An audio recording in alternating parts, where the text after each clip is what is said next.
And ayan naman sa kabila. Para sa kita nyo, close up guys. Hi guys! May napapasin ba kayo sa aking mata? Honest review guys, bago nyo i-add to cart to sa aking yellow basket.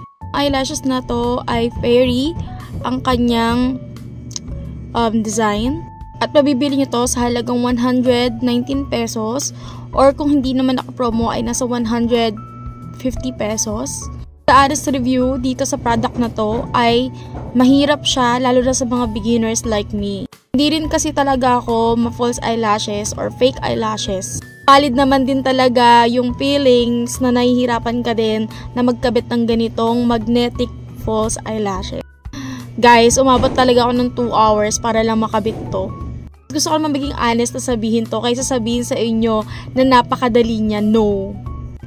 Pero kung magagamay nyo na siya guys, kita naman maganda talaga yung outcome niya. Ayan.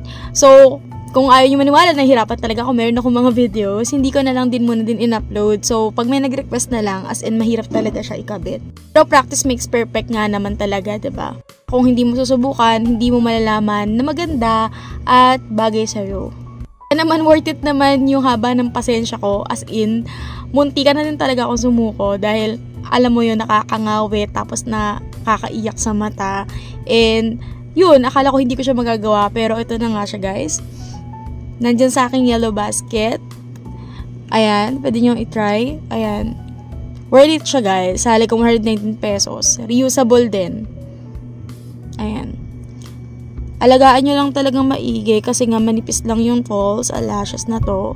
Pero worth it siya guys kasi may iba't ibang design. So yun na guys, check my yellow basket. Ang dami kong sinabi, diba?